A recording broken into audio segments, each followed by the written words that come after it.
Good morning, good afternoon, or good evening, depending on where in the world you're listening to this beautiful episode of the Obsidian Project podcast, coming to you live in 2020 with a brand new name, but the same mission, the same purpose, and the same vision as ever before. We'd like to thank our new sponsors for 2020, Getsome.com.au, the only place in Australia where you can buy Origin Labs Jocko Malk, the most beautiful protein shake I've ever tasted, that does exactly what it says on the tin. Use our discount code OP10 to get a 10% discount, and that's getsome.com.au.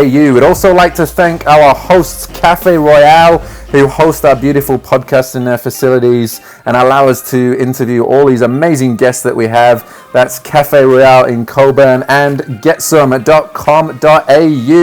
And now introducing our host, Joey Odell, and special guest, Corey Gadzionis. He is a coach and a founder of Side by Side men's circles here across WA, and proudly a member of one of these circles. And it's great to have him on board for our first show of 2020 and getting into it live. All right, and finally, first time in 2020, and the podcast is back under a new name, the Obsidian Project. And it's great to introduce my first guest for 2020 and the first guest under the new name, Mr. Corey. How are we doing, mate? Good, bud. How are you? Yeah, really good. Thanks, man. It's great to finally get you in. So start off introducing how we met, which was kind of a bit of a strange thing, really. Both had a mutual friend that comes and trains at my gym that I run. And you would have thought, having a mutual friend like that, that's how we probably would have met. But I think it was maybe 2 or 3 days before I saw our friend that I saw your stuff come up online on Instagram, which was kind of random. And I just thought, this bloke's in Perth talking about mental health, which is awesome, love it. So I sent you a message about maybe catching up for a coffee. So then I see our friend in the gym on the Monday, and she says to me, it's like, you should meet this guy, Corey, that lives next door to me. And, I'll put you two guys together. So then we end up catching up and realize that, through this connection, it's just somehow, I don't know whether it was the world was trying to show us a sign or something that we need to sit down and have a chat or what, but yeah, it was uncanny, man. So, yeah, it was really uncanny how we met. And, I'm terrible with social media and checking up my messages. Had this conversation with my neighbour, and then I'm on Instagram because I'm on it randomly, and there's a message from someone. It was the same person that she'd said I needed to meet. So yeah, obviously the universe was pushing us together. Yeah, and look, here we sit. I think that was probably about 6 months ago now. Yeah, probably 6 and 7 months ago. Time's flown by, and obviously this is the first episode I've done, I think, in 4 months now. Trying to readjust the name and coming to terms with a few little things for myself around what was going on. But, it's great to finally sit down with you. And I've been coming to your men's groups as well, which is fantastic. I love what you're doing with those things, man. It's so good to sit down with a bunch of guys and people just be honest and open up, man. Different people, there's a couple of guys I actually knew in the group before I went to the group, and it was just like, oh, wow, I've not seen you in years. And they're completely different from how they were when I knew them.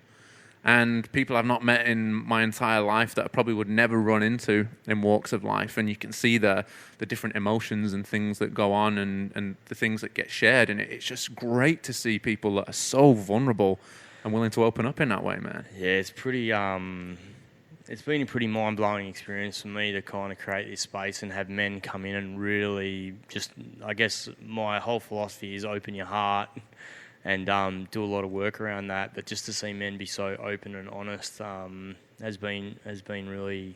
It's been powerful as a leader in the space, but also just to see the friendships that have developed, and it's really become a safe place for guys to come and connect and talk about what's really going on in their world beyond the, beyond the football and the weather. Yeah, that's true. It's like, I suppose it's hard to, especially for a lot of blokes. I know I can speak about this myself because I've been in the same place. It's hard to find somewhere comfortable to open up, especially to another bloke. Like, it's one thing opening up to your wife or to a close female friend, but to sit in front of people you don't know, I know from my look, I'm covered in tattoos. I've got a shaved head, beard. I could, or most very well, could come across as quite intimidating to some people. Yeah. And obviously, vice versa in other people that I see in the group, for example. And it's great that even though that stereotype is possibly there outside of this group, it's just not there at all within this group. Yeah, there's really no barriers in the group. It's really interesting, man. Like the backgrounds are so diverse from socioeconomic backgrounds through to business owners, through to upbringings, country of origin. It's really mind-blowing the different types of people that are in the space, and the similarities in the stories is what really always gets me. Like, I always say to people, like, if you're feeling alone, come to a men's group, and you'll soon find out that you are not alone in your head, basically. Yeah, and that's another great. I mean, I could sit here and shout about how awesome this thing is all day. I absolutely love it. Fortunately, I've not been able to get to as many as I would have liked due to the birth of my little baby girl, but even still, like, I think I've been to 2, maybe 3 now, and the guys are still reaching out to me. Like, they're still... I've met them, for maybe 3 or 4 hours of my life, but these guys are still so open enough that they're staying connected, asking how things are going, offering me dad advice, which is it's fucking incredible, man, that this space has been created. Yeah, it's interesting when you come along and you hear the guys have been kind of talking about who they've sent messages to and who they've connected into, and it's been amazing to be a catalyst for that kind of stuff to continue outside of the group. Yeah, it's good, man. Like, it must be quite. You must sit back and, almost like as a fly on the wall kind of thing when you sat there facilitating, listening to these people talk about what's been going on in their lives and talk about the stories or things that they've been struggling with, and to think that it's like, wow, like, I'm facilitating this. It's like, it must give you a good feeling that you're doing something good for the world. Yeah, I guess I've had this internal drive to create generational change for kids, and I've worked on a number of different mediums of how that would look, from working with youth to now working with men. It is. I guess I don't do it for... It's funny, someone said to me the other day, I was talking about a guy that I coach, and I just said one thing to him about how he'd stopped living his life when one of his mates had died. And he came back to me like 4 hours later, and he said, I didn't even realise that I'd stopped living, and that was 20 years ago. Wow. Like, he'd just shut down all joy in his life because he'd lost a mate in a car accident. Wow. And I shared that story with a dad that I was out with on a play day, and he said, "Oh, you must feel really, really good about that." But I don't really think about it until someone says to me, "Oh, it must feel great to have had that impact, or it must be good to have that reassurance that what you're doing is the right thing." Yeah. But I think for me, we'll go into my story at some point, but I guess for me, I've done so much internal work that I'm not looking for any extrinsic reassurance anymore, which is not always the case. Sometimes I look for it, but I've really shifted through that to be able to just be happy with who I am. I speak to other people who facilitate this stuff, and they go, "Oh, how many people come?" I said, "Oh, 4 came along." "Oh, only 4?" I go, "No, not only 4, man." I'm like, that's what it's meant to be, right? Yeah. And we just accept things for what they're meant to be, then you stop kind of looking for that extrinsic gratification, I guess. Well, it's the thing is that I guess when you look at things like groups, and you look at things where you're trying to build something that involves numbers of people, I guess the numbers sometimes get above what you're actually trying to do in terms of success-wise. But you could have a group with 30, 40, 50, 100 people in, and, it's a great group, great session. But it was a good session. It was a good, it was a good event that you ran. And then you could have a group of just 2 people. And it just so happens that one of those people that week were potentially thinking about doing something that was life-altering, that could never be undone. Yeah. And I think it's that power to help somebody through that. You never know, that person could be in the 100. It could be in the 2. Yeah, that's right. It's not about the numbers. It's just about exactly. that sort of momentum to be able to actually make change and to help someone through what they're going through. It just comes down to your impact, right? Yeah. And just helping people be kind to themselves.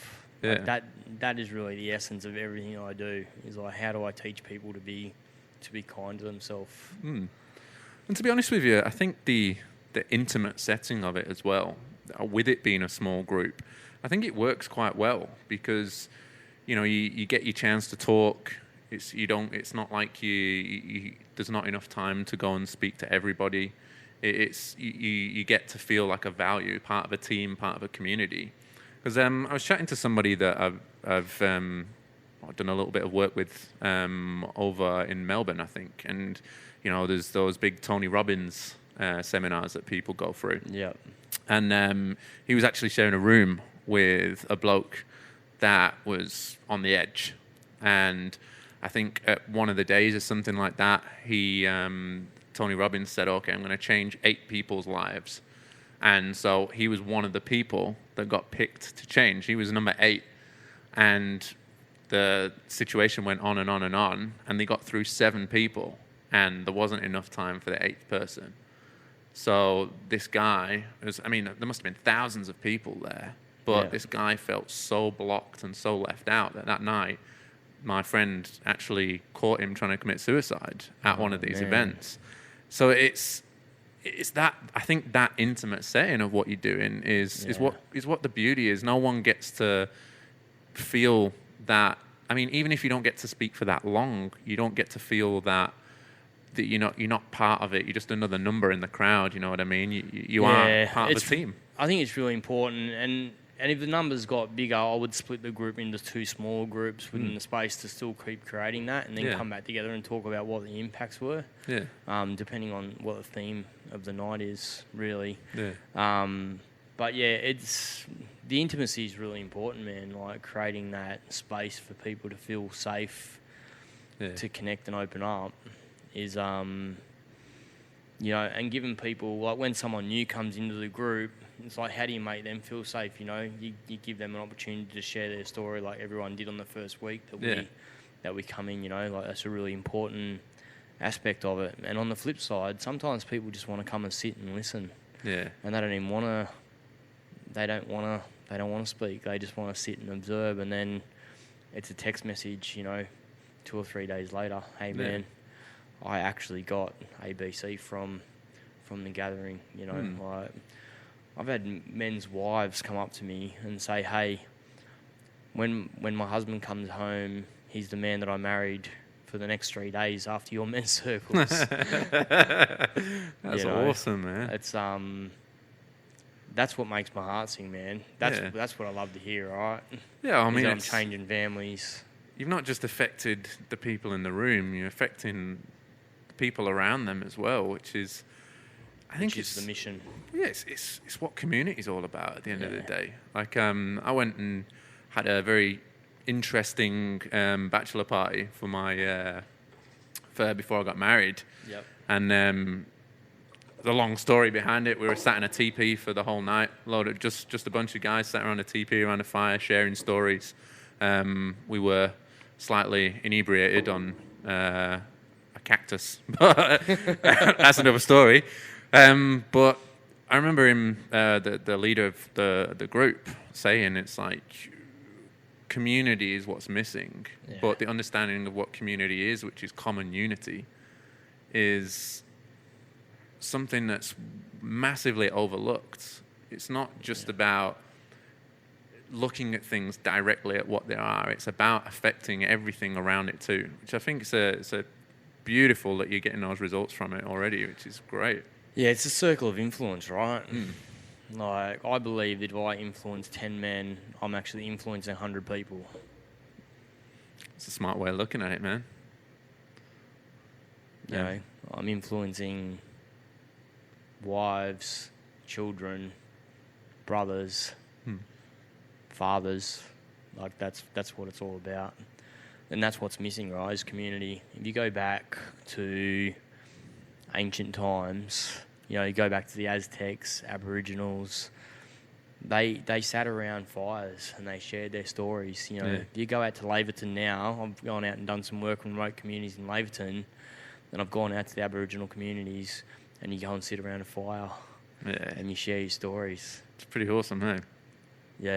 Yeah, I mean, that's what it's all about, right? And that's what I'm trying to build here, you know, and looking at how I can expand that. You know, I have wives reach out and say, hey, would you be able to talk to my husband? I'm like, well, actually, I'm sorry, but I can't, you know, because that's not my... Yeah. Like, people need to want to come to me. Yeah. So, but I said I can talk to you about how to talk to your husband. That's pretty cool. So, like, there's women's circles going to start this year. Oh, awesome. And then there'll be a mixed circle once every quarter. I'll get the two circles together. That'd be interesting. Yeah.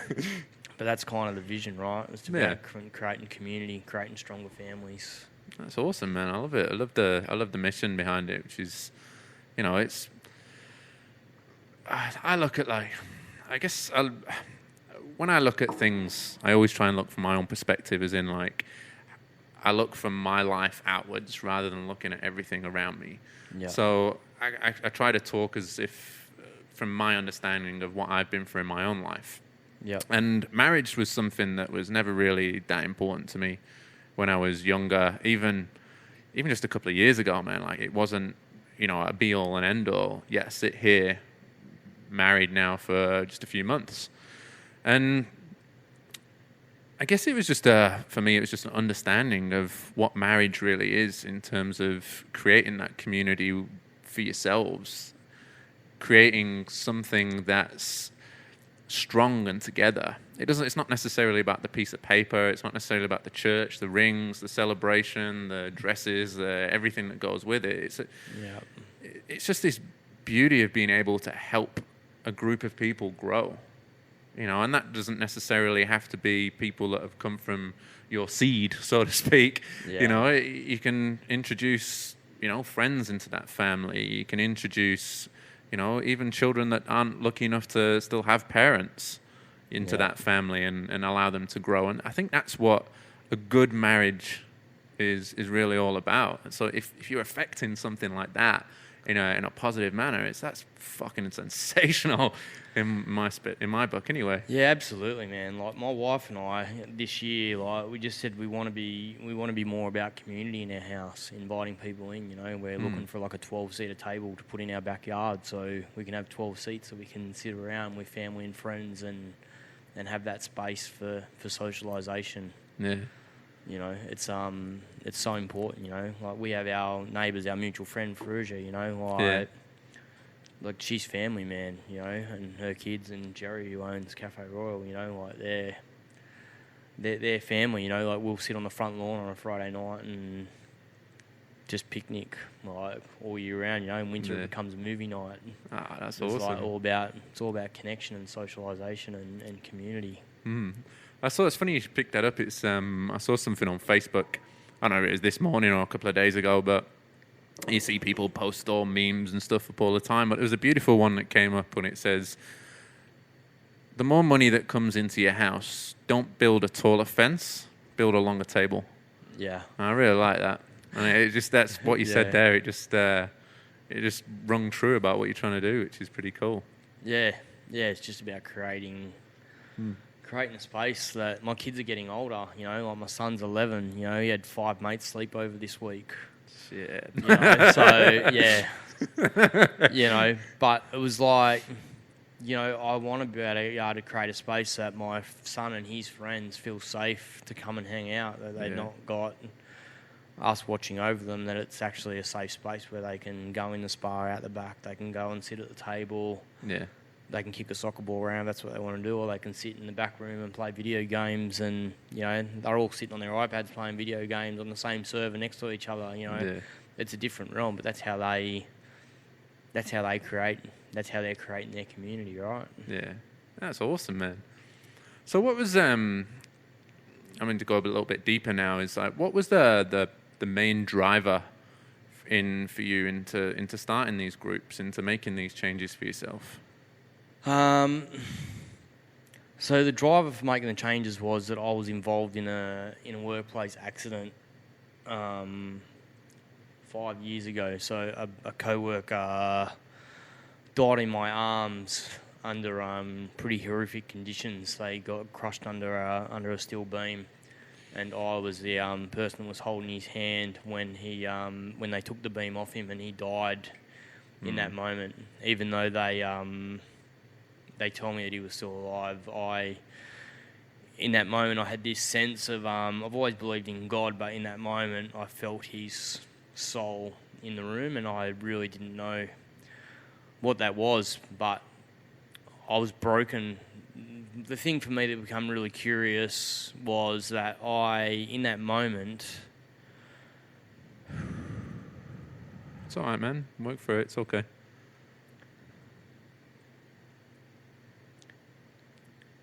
When he died, I collapsed.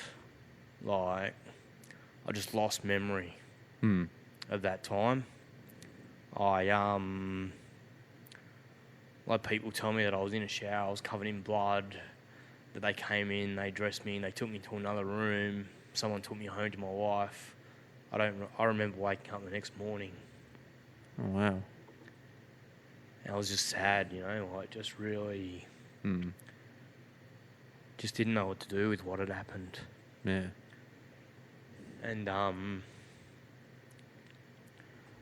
so I started on this journey of seeking, like, how did I stay so calm in that moment was one of the questions that I asked myself. Yeah. Was it the Holy Spirit sitting on my shoulder?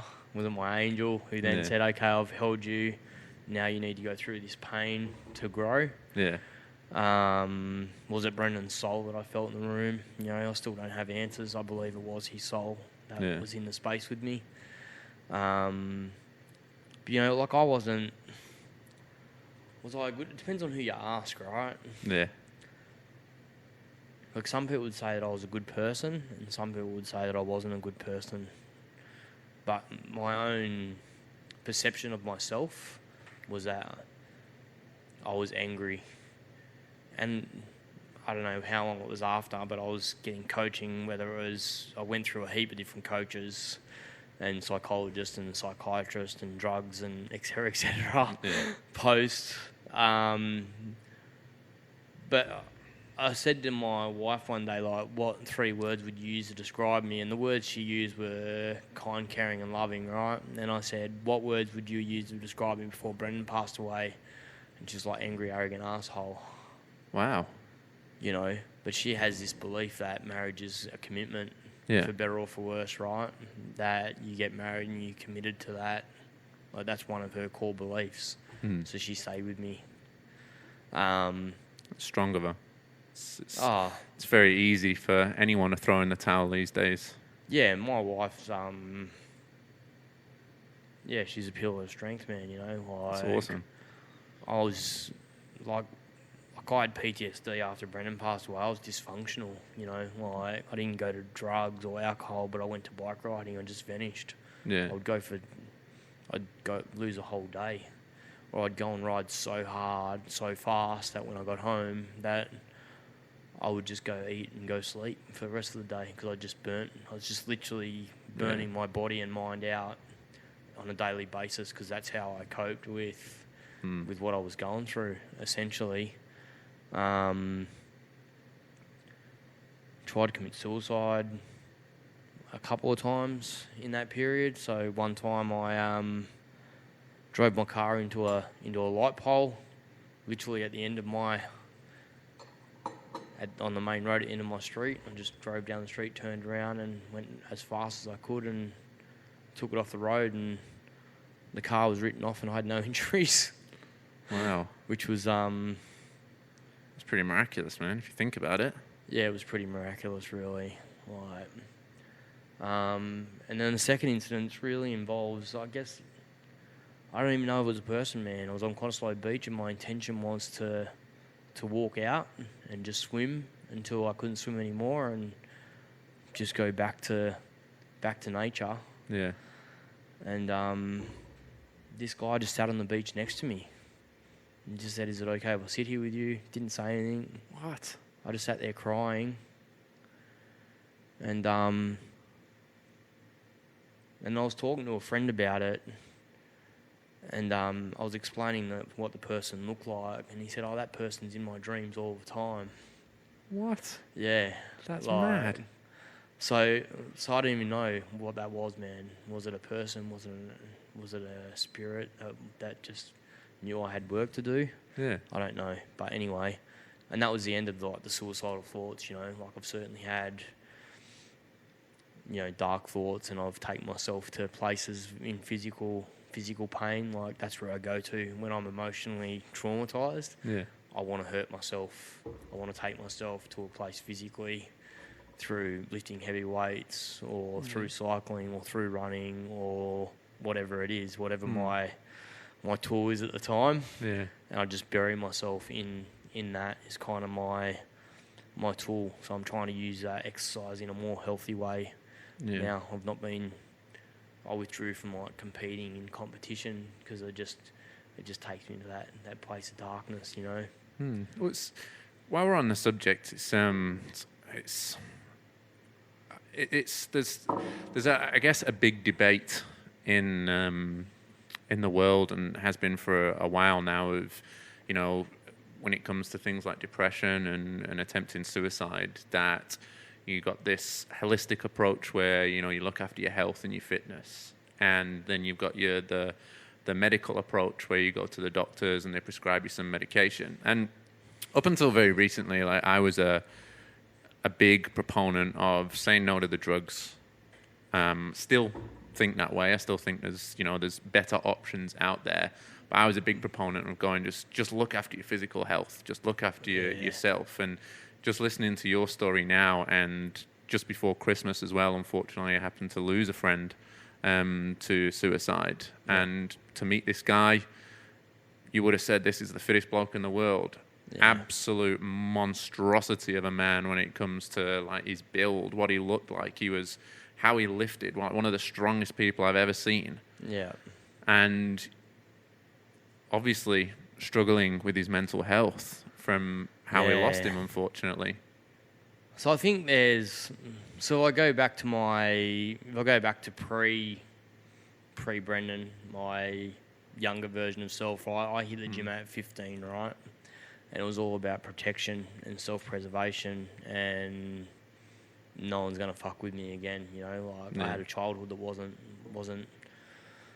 a perfect childhood, but we all have a lens of how we view things, and some people in my family view it one way and I view it another way. But regardless of that, I built this facade, right? I built this tank of a body, and it was like nobody's going to fuck with me, and that's how I carried myself. I carried myself with my shoulders back, and I would look at people as if to say, this is not going to go well for you if you start anything here, so was that guy, was he building a tank? Was he building this protection around himself because he had this fragile inner child? Maybe. I can't speak to that. I can just speak for myself. That was my own. Had this fragile inner child, so I built this physique of protection.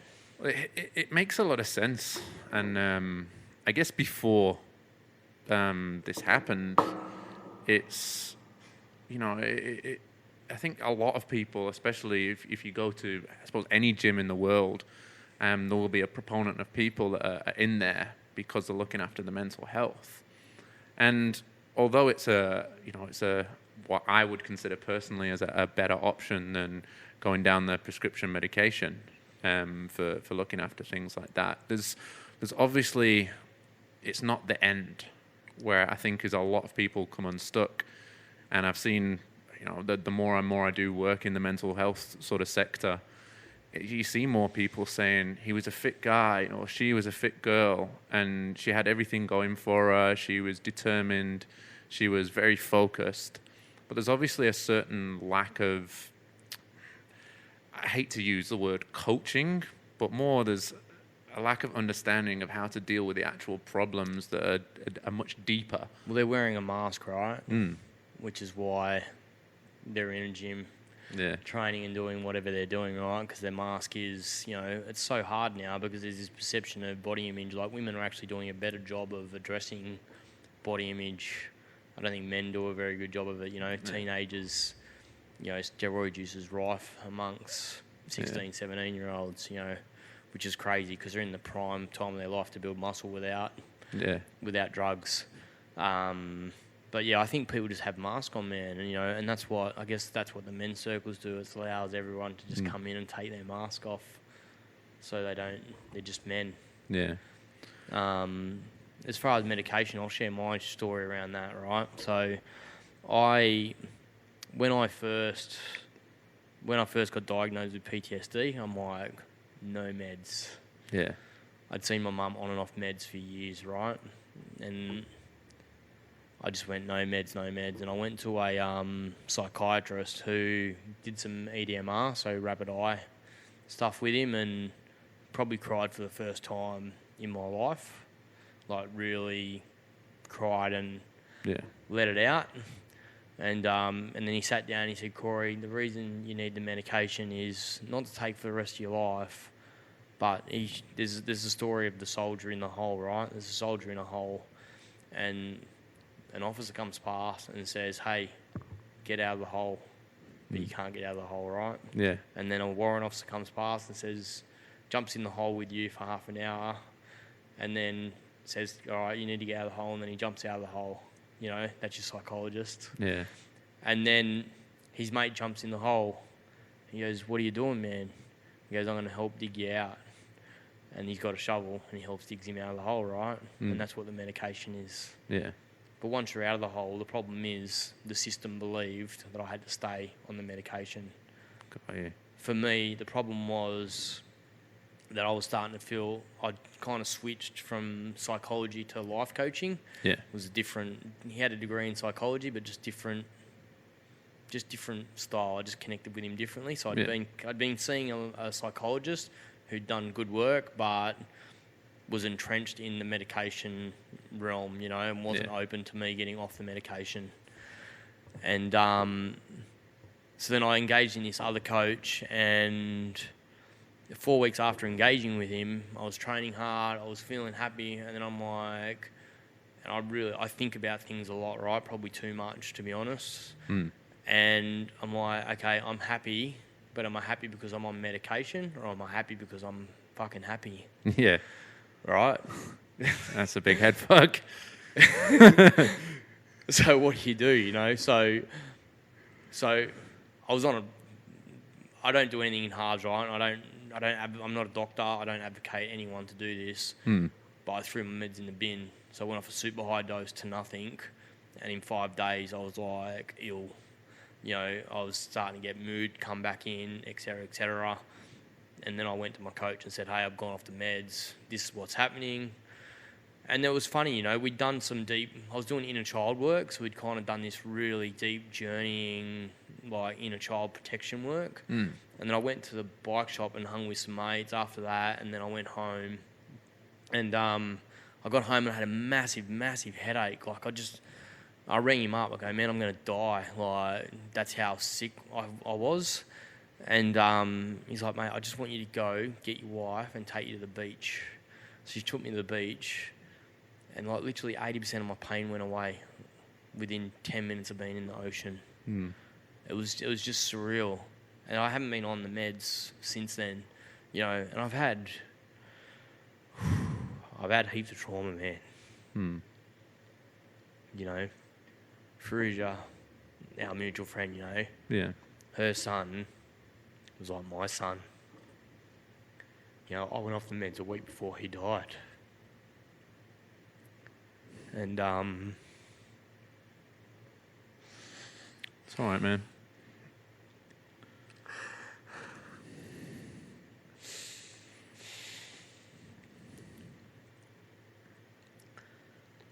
I just consciously made the choice that A, I was going to speak at his funeral, and B, I was just going to be present for Mira, Faruja and Soraya. Yeah. You know.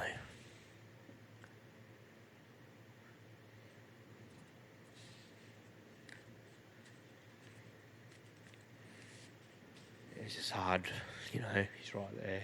Yeah. Like, this space is Yeah. a big reminder of him. Yeah, for those that are listening in, there's the place that we're actually holding the podcast in is the cafe of our mutual friend and friends and family, and it was sad just a few years ago. Our mutual friend, unfortunately, Frisia, and her family lost someone very close to him, just a young boy, just 10 years old, and his picture sits over us, watching down on us, and it's a very spiritual place. I've got a few friends that have come in here. One who started coming in here a few years ago, a boxer at our gym, and he is. I didn't know that he's actually quite a spiritual person, and he gets visits every now and again. And every time he comes in here, he sees the boy running around, playing, moving the chairs in and out. And he had absolutely. I don't think he got the chance to meet him. Little Ty, and he sees him running around, and he's describing these games that he used to play to Farija, who literally had. I don't think I'm not 100% sure how well they knew each other, but it's where we are right now. It's an emotional little place. So it's I'm sure it brings back a lot of memories being so close to him. Yeah, it's funny. Sometimes I can talk about Ty, and I'm fine. Like right now, I've released it and let it go. But sometimes it's just I really I miss him. Yeah, I was fortunate enough to meet him a couple of times. Such a happy little lad. Such a cool little dude as well. Yeah, he was my son's best friend, Like, when we told my son, I didn't even tell my son, my wife did. He was at a friend's place, like a good friend of mine, at a birthday party, and we went to ring him up and say, hey, our next door neighbour's son's passed away, can you keep Riley there while we kind of, work out where we're at before we tell our children about it. And my mate rang me up like a few days later, and he goes, man, I've never seen such a mature response, like emotional intelligence wise. Like, my son just said, like, this is the saddest day of my life, Yeah. He was like 9 years old and dealing with death with a maturity. Yeah. So yeah, and then and then it's crazy, man. We have an Easter egg hunt at our house, right? And Ty was there, and Soraya and MJ, and there's 8 kids there, right? And then almost 12 months to the day after Ty passed, my best mate rings me, and I'm so sorry I have to tell you this. His daughter died in a car accident at the drag racing, I'm just like, I was blown away, man, by... I went through the world, believe me, I had no true friends, right? Yeah. I got this guy who just lost his daughter and has said to me, he's so sorry that he had to tell me. He said it was the hardest phone call he had to make out of all the people because he knew my story, right? Yeah. So I had this perception that I didn't have friends in the world, and then I've got this guy who's so worried about me after his daughter's passed away to tell me about it, because his kids came along, so 2 kids out of the 6 kids that come to that Easter egg hunt passed away like within 12 months of each other. Wow. And for me that created an enormous fear of losing one of my own children. Yeah. Like, what is the universe's plan, Like, I had so many conversations with God about, the kids that we've lost and like my kids, and really trying to get clarity around, am I just destined to like feel this pain over and over and over and over? Yeah. It's been really challenging to work through that. Yeah, I can imagine, man. Like, mean, I have no real understanding yet of what fatherhood actually is. Like, it's still a new adventure for me, but I think my wife, her sister passed away when she was 5 years old. So she has had, someone young pass away as well, so close to her. And it's, for me, I've never really had that, but listening to stories, obviously being close to Farija,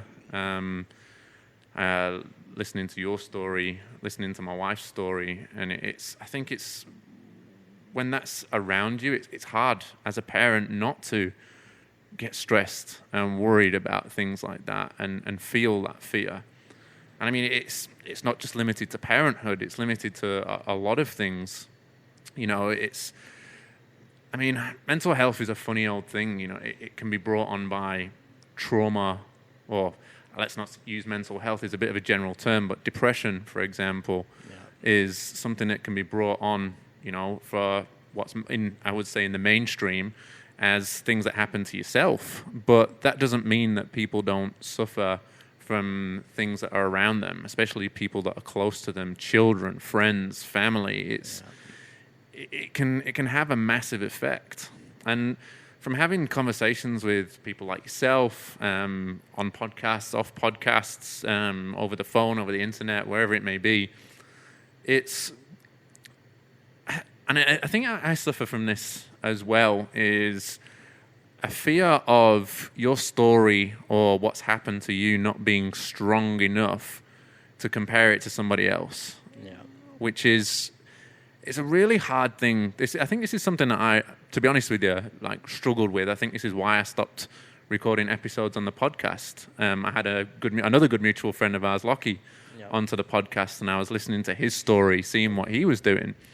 And I started to shut down to myself listening to what he was going through. Yeah. And what he's actually been through. And I said to myself, this little voice came in my head and said, "You're not worthy. You don't deserve to be doing this. He's got a much more painful story than you." And it shut me down. And I think that's quite common for a lot of people. So it's, if anybody is listening to this and, maybe you're sitting there feeling your story or what's happened to you is not big enough to talk about because of what you heard on or what you saw in a podcast or Instagram or wherever it may be. Or maybe you've never actually had anything happen directly to you, but it's happened to people around you that's indirectly or inadvertently affected you quite hard.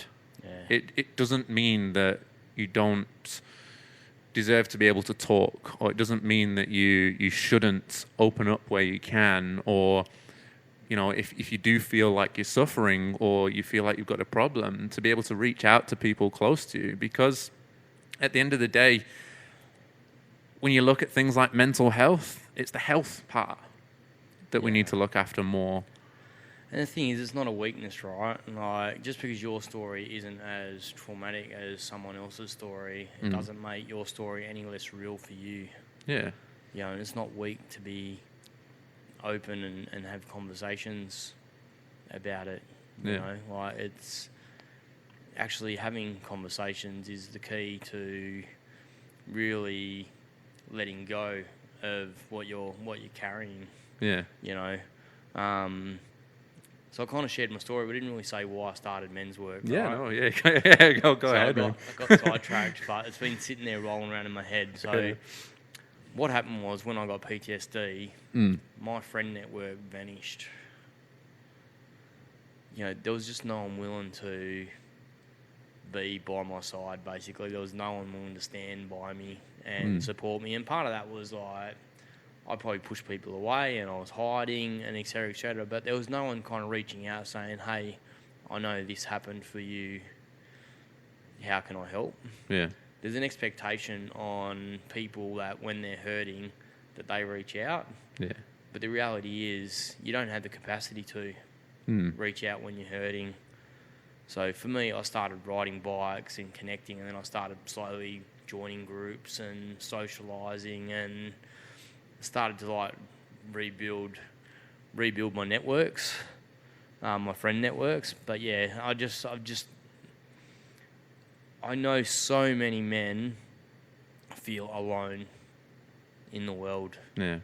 I think isolation, in my opinion, I haven't looked at the studies, but in my opinion, isolation is the biggest cause of depression in men. Yeah, I wouldn't be too far with, completely agreeing with you, man.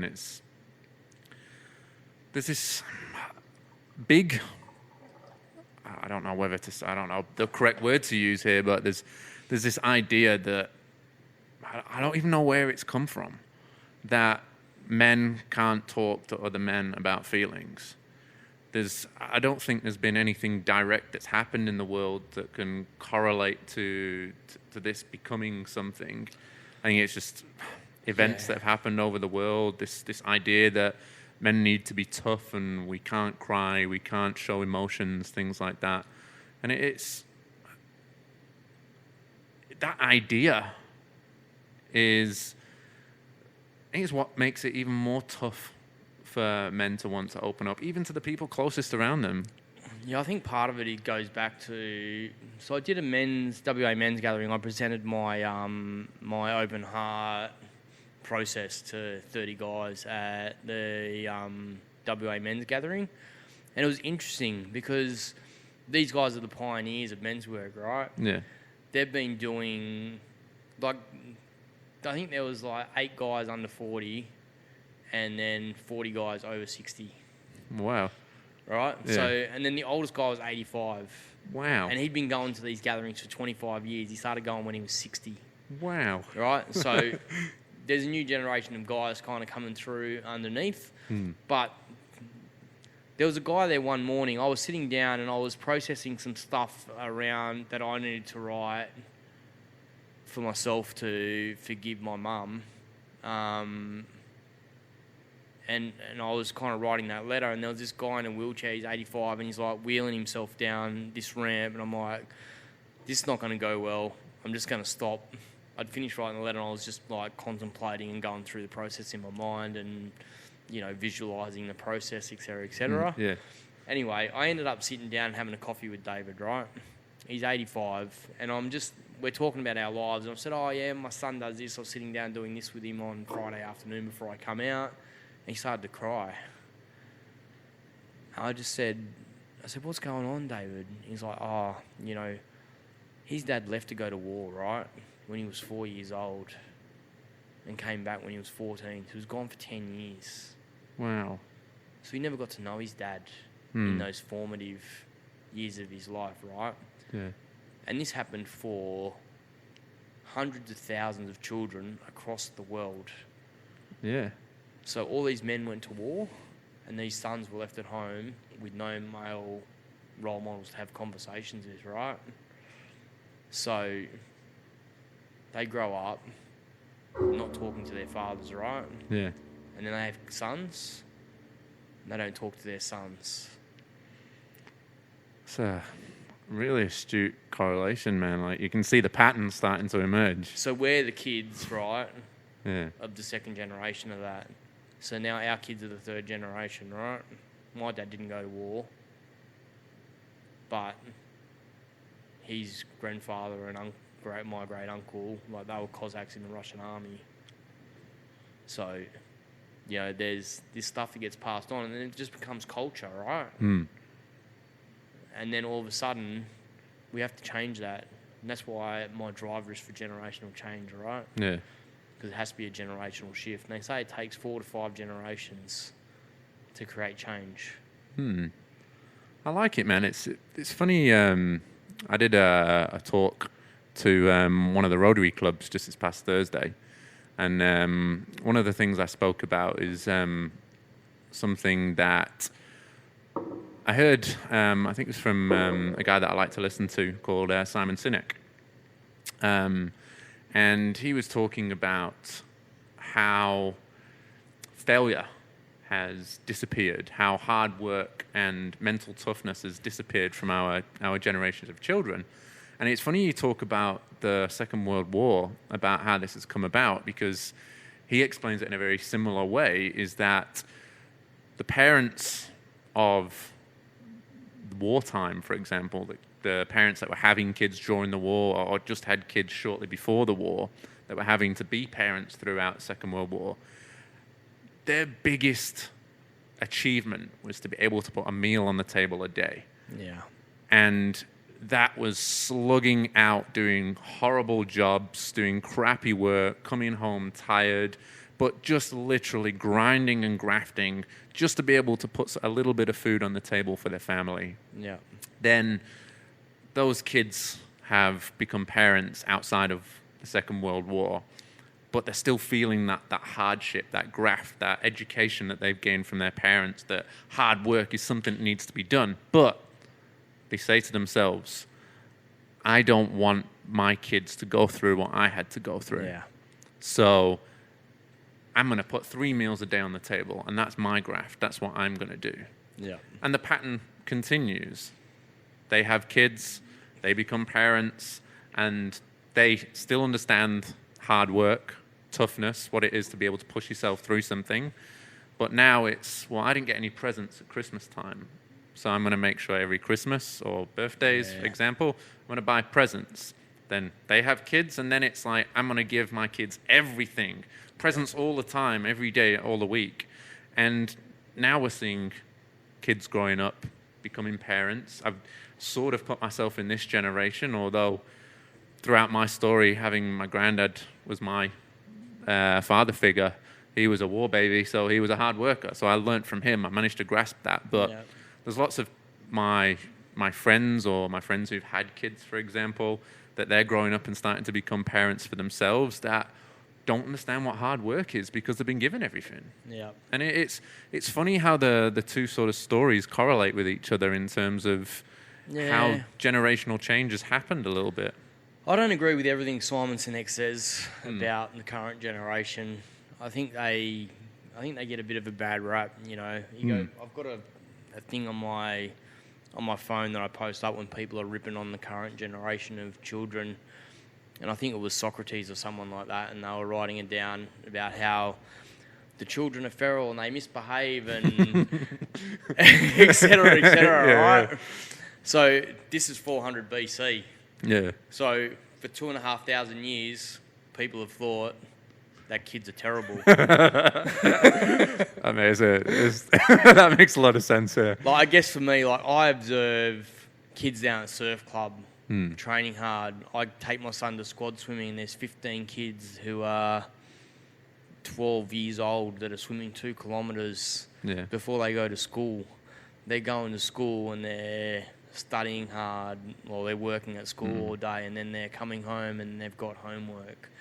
And like our children's lives are filled with stuff. Like we've been conscious of like getting our kids to do less stuff, to less technology time, but really conscious of like getting them to manage that rather than us saying, you know, you can't be on your iPad for 5 hours a day. You know, I kind of let it go, and then I say, how long have you been on your iPad for? Oh, an hour and a half. Well, let's check screen time, you know. Yeah. Oh, actually, you've been on there for 5 hours. Like, what do you think is a reasonable amount of time? 90 minutes. Okay, on school holidays, I can accept that. Yeah. And then I empower them to track their own time, right? So they track their 90 minutes. And then if I randomly check it, we've agreed that if they go over the 90 minutes, that the consequence is they lose the iPad the next day. That's an agreed consequence, right? It's not me issuing a punishment. It's an agreed consequence. So I think there's some of what Simon Sinek says is true, but from my observations of young people, it's not necessarily true for all of them, right? Like there might be true for pockets of people, but that's the same for every generation, right? There was guys who didn't want to go to war. Yeah, true. You know, you had like the 60s, the hippie generation, you know. So I think there's differences in every generation, but I think for Simon Sinek, someone who's so famous to like just rip millennials a new one. Yeah, obviously I wasn't quoting him word for word. Pretty close, but yeah, I do like to listen to him, but I know his stuff well, man. Like I've listened to him, you know, because people have said, "Oh, you should listen to this. Like, it's really interesting," and then I just go, "Well, actually, I don't." You know, and that's the thing about opinion, right? That Simon Sinek has an opinion. It's not necessarily fact, and I have an opinion about my belief around it. But if Yeah. If it's not a fact, it's not a fact, right? Yeah, of course. And I mean, this is the perception that I took from it. Obviously, there's different. Everyone will obviously hear that and think about their own different ways of looking at it. I mean, the perception that I take from it is not so much of a bashing the generations or anything like that, but to look at it a little bit more outside of the box. And when looking at maybe not young children, because I do see what you're talking about in terms of like there's plenty of people that come to the gym that push the kids to do and work as hard as they can to limit things like technology and things like that. Yeah. But also on the flip side, you're getting a lot of people, and I come across this in the coaching space, that don't understand what vision and purpose is for themselves. Yeah. And it's what I took from Simon's talk was that there was a drive to want to do something for the people around you. So it was very family orientated. It's like, I want to do this because of my family. In each generation, it just got a little bit more diluted. Yeah. This is the perception that I got from it. And I think this is why it's you're starting to see, I mean, I can't speak for anywhere else in the world, but one of the reasons I love Australia as opposed to the UK is there's so much outdoor, physical, hard work that can be done with kids, like swimming, sports, things like that. Whereas back in the UK, there's not so much stuff like that. Yeah. So it's great that we have this opportunity. But the reason I love this idea that you've got about wanting to keep this family change, this sort of being better individually as men to be able to help support the family, is if you take what Simon says as, it could happen or it could be the reason, for example, we'll just use it as an example, it's fighting against that. Absolutely. Which is the beauty of it. Yeah. And that's what, it's more the perception that I took from Simon's thing is it's slowly starting to go downhill, whereas if it continues, who knows what kids could be like. Yeah, who knows, man? There's so much fear around employment, around technology taking over jobs, around, I don't know, I think it's challenging to be, imagine growing, when we grew up, right, we knew what jobs we could do. These kids growing up now, they don't know necessarily, because there's jobs are getting removed all the time, like lawyers will be obsolete in the next 10 years because Watson, IBM's supercomputer, you'll basically punch the information into it and it'll come back and go, well, this is the precedent for that. Yeah. It's crazy. Doctors, brain surgery, a robot can drill into a brain in 2 minutes. It takes a brain surgeon 2 hours to do the same procedure. Yeah, technology is becoming fast the solution for everything, which is worrying. So there's fear around that for the next generation.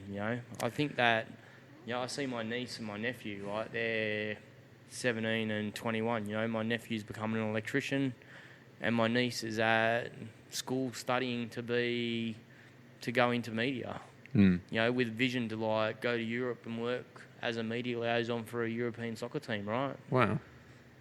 So I don't, and I don't see them necessarily as driven or, when did I find my purpose, man? I've had 20 jobs, Yeah. I've been a personal trainer, I've been a pay clerk in the Navy, I've been a boilermaker, I've been a glazier, I've had a landscaping business, I've had a bouncy castle business, I've had a paint business which I've had for 10 years. It's the longest I've ever had anything, and it's because it's easy and it just gives me money for not working overly hard, right?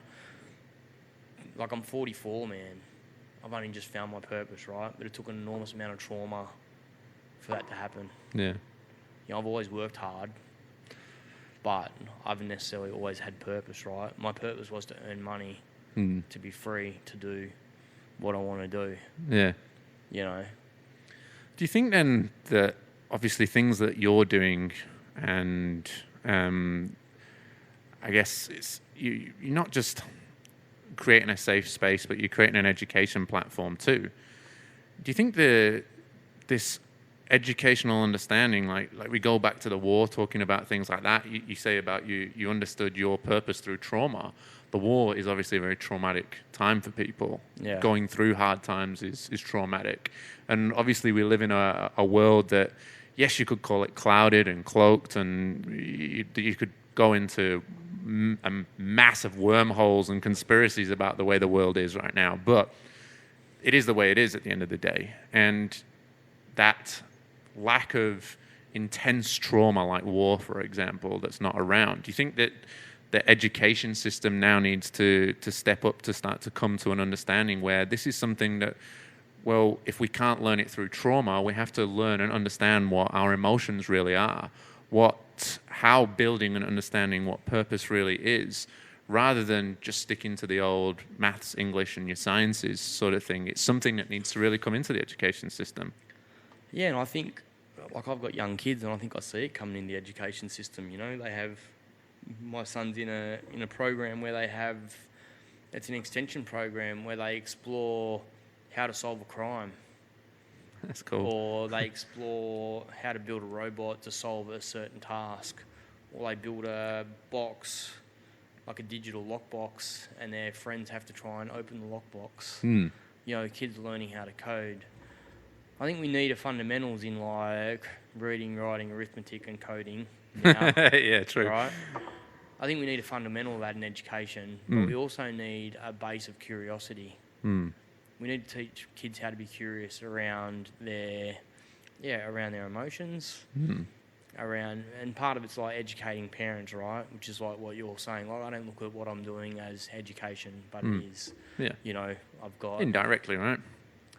Yeah, indirectly and even directly. You know, like when I look at my vision, where do I go to from here? You know, do I have a 4-week fathering project? You know, like, do I have a course called Happy Husbands? Yeah.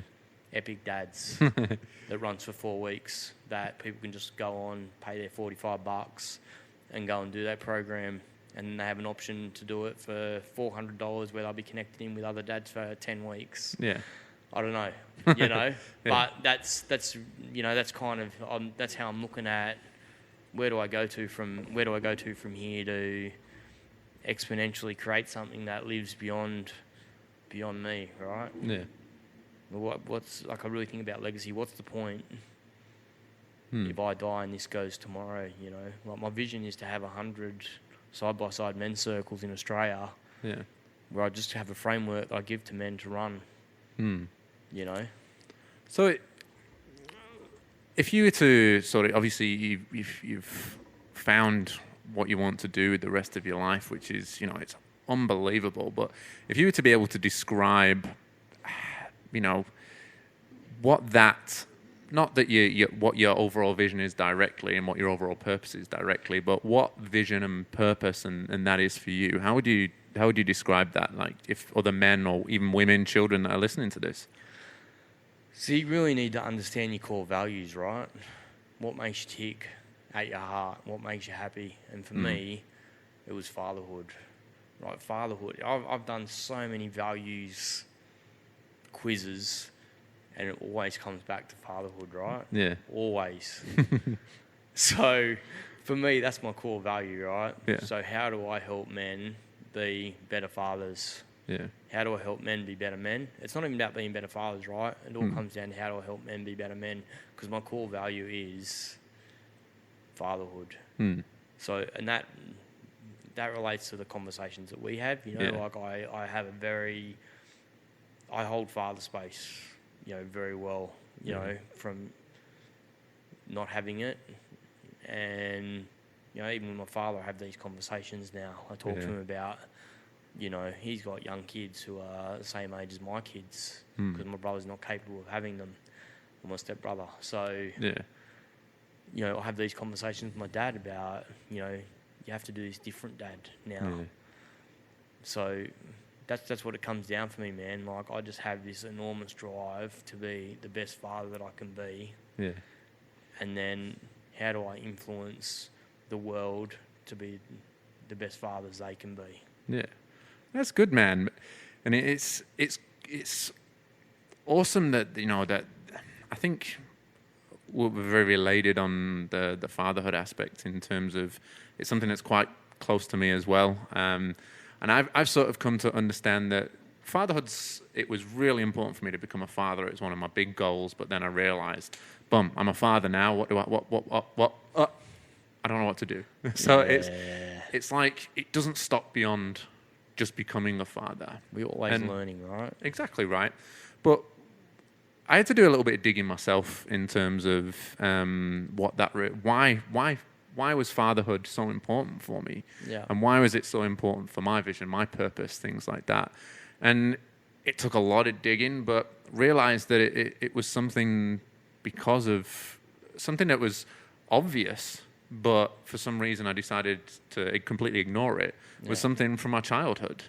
And I've found my purpose through digging back through the ages and the archives of whatever's up in the noggin and being able to understand why my purpose is what it is and what makes it so strong.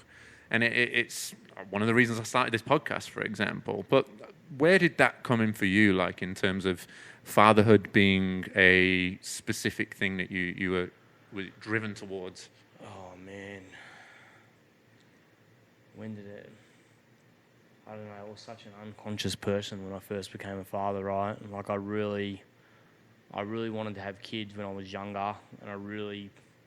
Like my wife and I, it was probably our biggest thing that we thought about all the time was having kids, right? Yeah. And then, that's a really good question, man. I don't know. I think I just come from a big family, and I had brothers and sisters around me, and I was the oldest son. And that I've just had this fatherhood energy in me my whole life, I think. Yeah. I just really, I don't know. I really just... Part of it was if I get married and I have kids, then I'll be safe, right? Yeah. I'll be healed. I'll be able to grow this person up differently. But the reality was I wasn't capable of doing any of that. Yeah. You know, like when my son was born, it was the first time I felt unconditional love for someone, right? Yeah. I didn't even know how to express that. You know, Farouja taught me how to express love. You know, I would say to my son was very intelligent, he could speak at a very young age, and he would say, "Who do you love?" And he'd go, "I love Farouja." "Who else do you love?" "Who else do you love?" "Oh, mum and dad." But it was always Farouja first, right? So then this is when my curiosity started, like, why does my son say, "I love Farouja," and not, "I love dad"? You know, not from an egotistical... I'm not going to let my son see her anymore point of view, but from a real curious exploration point of view. Yeah.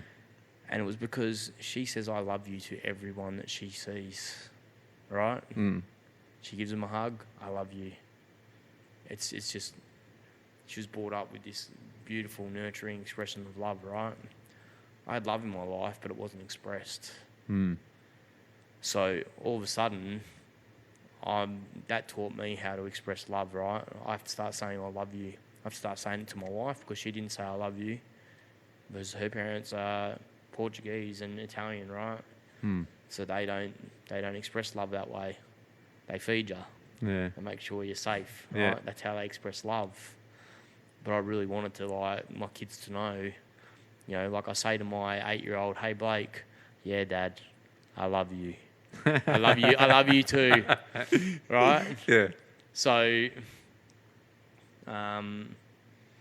yeah, I didn't even know how to be a father, really. I didn't know how to express love. I just had this yearning, like I felt like if I had kids, it would fix me, which, you know, wasn't the case. Oh, kind of started to. Yeah, absolutely. Yeah. It started me on a road, right? But... yeah, I have this, you know, there was this fork in the road at Brendan, you know, where if that didn't happen, would I have changed, you know? That's an interesting thought. Yeah, but it serves no purpose, right? Yeah, obviously, yeah. So I could sit on that. I've got a blog post that I wrote, I don't know, a week after Brendan died, called "The Fork in the Road." So even then, I knew that was a fork in the road. Like, I'd gone from being this angry, arrogant person to being this sad person. so I'm in this sad state now, where do I deviate from here? Yeah. You know? So yeah, I don't know, man. Like, where did it come from? There's probably work to be done in that. Yeah, man, one of the beautiful things I think is that I've learned along my way, and has been a real change for me, is understanding that we're always going to be a work in progress. Yeah. And I think that's a beautiful thing, because it allows you to understand things from a different perspective in every single way. That there's no such thing as perfection. There's no such thing as a finished article. There shouldn't be a short game at the end of the day. You know, everything is continuous. Even after you pass away, you've passed on so much education and things to the people around you. Whether you run men's groups, or you do podcasts, or whether you just own your life and you just live in your life, and even just as much as teaching your kids or friends and family and things. And it also allows us points in time, like when we get to a conversation like this, for example, where it's like, wow, you know, I've never really asked myself that question before. And it's like, that's kind of exciting. Yeah. You know, yes, it can be challenging. Yes, there could be tears along the way. There could be a little bit of anger, a little bit of stress, but it's exciting to always know that there's more to be done. Yeah, absolutely. I think there's always more to be done, you know. Like I was my mate runs a program called Super Dads, right? It's a weekly phone call. I don't do them every week because they fall right in my parent time with my kids, like dinner time on a Sunday night. So I try to get on them, but not very often. But on Sunday, I went on the session, and there's an older guy there, right? And he's like, he goes, personal development. He goes, you guys spend all this money like doing courses and learning. He said, but the reality is, you have all the knowledge around you here right now, right? You have this capacity to like, how is my wife observing me right now? How are my kids observing me right now? Is that how? And then asking yourself, is that how I want to be observed?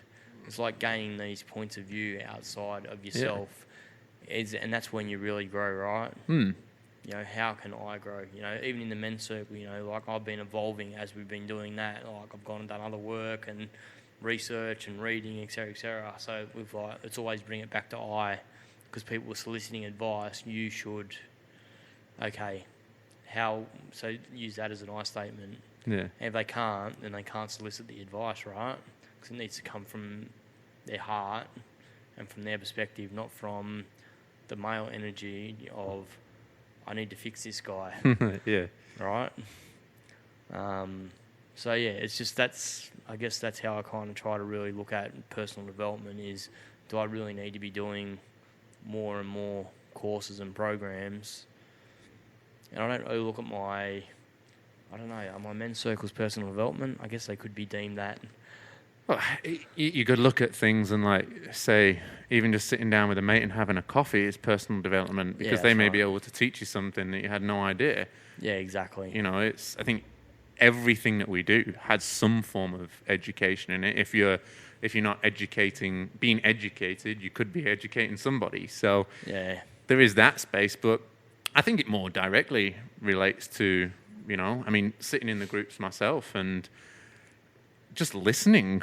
You know, there's a bloke in there, obviously I don't want to mention any names, but there's a bloke in there that I would not come into paths with any day of the week. Yeah. Just not my type of person.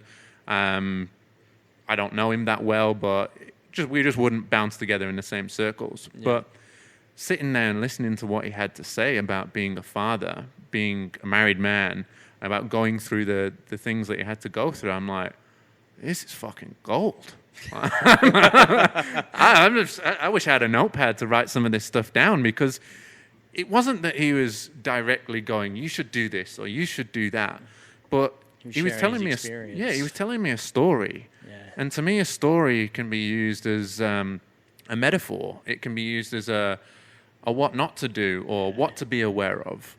So it's, you know, I think the word personal development is, you know, if you go, there's personal development courses out there, which are good. I'm sure there's a lot of good stuff out there. But at the end of the day, it is just about learning from any opportunity, from anything that you can do. Yeah, and if you're not ready to look at an alternative person's perspective, then you're wasting your money on coaching. Yeah, I agree on that. I agree on that because you do have to be open. You have to be ready for a challenge. You have to be ready for change. You have to be ready to talk. You have to be ready to be told the one thing you don't want to be told, pretty much. Yep. You know, because usually that's the thing that you're fighting against. Yeah, that's right. And it's where the ego comes in. It's where, I mean, us guys, man, we carry around our egos in our back pockets, ready to pull it out at the ready. I just did a post this morning, man, on pride and ego with my 8-year-old. You know, like when he gets upset, you know, do I want to be the alpha and say, hey, like you need to stop this behaviour, or do I want to give him a hug and tell him he's held and it's okay to be sad and to be angry, you know, but it's not okay to yell and scream at everyone in the house. He can express it, but he can do it in his bedroom. Yeah. You know, it's really hard to like park your ego. You know, it is, and look, I think that comes down to a few different things, but you know, I'll go back to it again. I really believe this is something we should be now learning in school, is how to express, how to understand emotion, how to understand the world around you. Like, the reason I relate to, I'll go back to the same story again. The reason I relate to Simon's story so much is it rings home a lot for myself. And not necessarily it's something that's directly affected me, but has affected others around me, in the fact that I've seen and heard and spoken to people, even just this past 2 months, about children trying to commit suicide. Yeah. And as an adult and as a person with ego, I listen to why. And I think, what are they so upset about that for? It's like, it could be a first breakup. Yeah. It could be some trouble with a friend at school. It could be they're not fitting in quite well into a circle. And it's like, it seems so small to an older person because we've been through so much. Yeah. But to this young kid, probably the first time they've ever experienced something like this in their life. And the emotion is so big around it. Well, the thing is, right, the other thing that's going on for teenagers is that their amygdala grows really rapidly at that 12, 13 age group, right? And that's the lizard brain. So the reactive part of your brain has more capacity than any other part of your brain at that age. Yeah. So the brain doesn't really know how to manage. The logical brain doesn't know how to manage all those emotions. Yeah. So that's like, there's a whole bunch of brain psychology going on around why teenagers feel that stuff that they feel, you know, and we kind of forget that we went through and felt that stuff and experienced that stuff, and you know, and it's very easy for us to minimise it rather than just going, okay, well, I think that maybe the parents need to be taught emotional intelligence so they can then have a conversation with their kids to de-escalate that situation. There's 100 different ways that you could definitely attack this. To be honest with you, I think we need to attack it in both ways. Yeah, absolutely. I think that would be obviously the perfect catalyst to change, if you want to put it that way. But yeah, it just takes, everything takes time just to build things, right? And it's hard to find people who want to collaborate. Yes, like that's true. It is really, like, everyone is so protective of what they've got that they don't want to collaborate. You know, Happiness Co., that's how they've got so big so fast, right? Yeah. Through collaboration. Yeah. And that's where the ego comes into play again. It's even a wanting to help so many people, the ego takes over and protects it. Yeah, which is crazy. It's like, I want to help these people, but I don't want you to help them. And it's like, why? What's the story? Where I really want to look at, you know, we spoke about like a website that's collaborative, you know. It's about like building a footprint of what side-by-side Circle of Men looks like. You know, I'm working with a guy in Armidale who wants to launch a circle at the moment. Yeah. You know, I'm just sending him resources and going, okay, this is where I started. So I've created this footprint of where I started. And then I'll follow up with him and say, hey, man, like, how you going? Like, have you had the first circle? Have you created the space? Like, where you at with it, you know? And then get him to start that, right? And then hopefully that's someone who come to my circle. Yeah. That wants to do his own. Oh, right? that's awesome. So, you know, and then double. Then we've got 2 circles. And then, you know, they can all get promoted through the centre, you know, and find other circles and going, okay, this is where they're at, this is where we're at. Because like, the reality is, I can't be everywhere and I don't want to be everywhere, you know. If I do that, at the moment my kids are 8 and 11, you know. I need to be present for when they go to bed. I need to be there to take them to school in the morning. Like, that's what I want to do. Like, there's no point in doing all this stuff if I'm no longer living my highest values. It's funny, I hear you talking about that, and a few people pop into mind in my own head without mentioning any names, but I think that principle that you're looking at there, not just as a father, but outside of that, as much as I think business owners struggle a lot with wanting to be the person that's everywhere. And I think it's a good principle for somebody in that space as well to look at, in terms of it's really easy to get caught in the trap of wanting to do everything because you want to have that control. You don't want to let it go. You want to make sure that this has happened and it's going to work because you want it to work this way. Yeah. And it's. I mean, we had a conversation off air. It stifles productivity, right? It stifles creativity. Leadership. It doesn't let people be curious to create new opportunities that the business might not be able to see. It's interesting, man. It's and I mean, then that can then roll into like you say, you know, you don't want to be. You want to be able to see your kids to bed, and you don't want to be the person that's everywhere.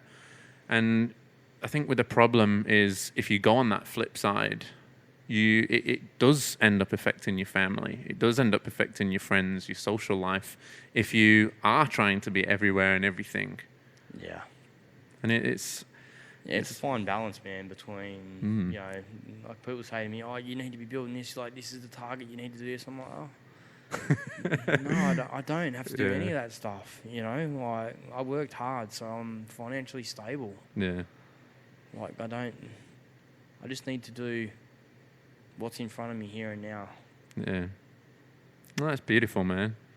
And just before we wrap up, it's obviously like, I love these men's groups, man. Like, I wish I could get to more of them.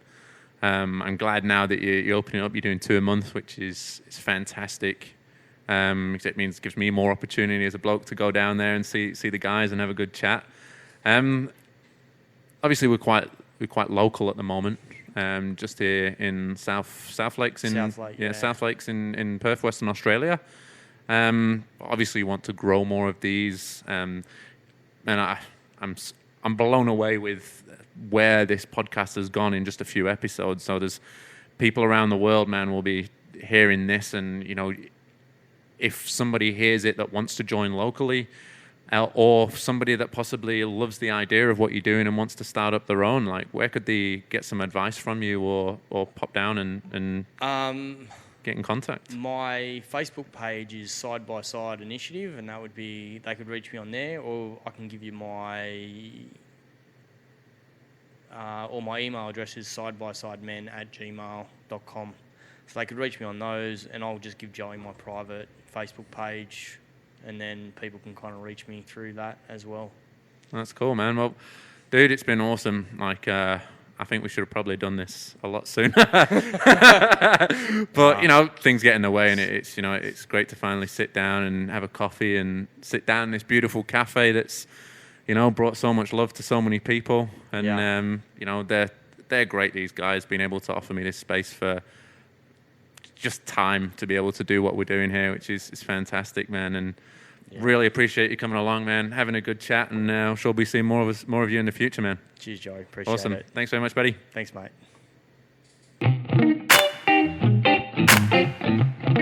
Thanks again, guys, for tuning into this episode of the Obsidian Project podcast. It's been great having you listen along. We'd like to thank once again our sponsors for 2020, getsome.com.au. Don't forget to use your 10% discount OP10 and our host Cafe Royale in Coburn.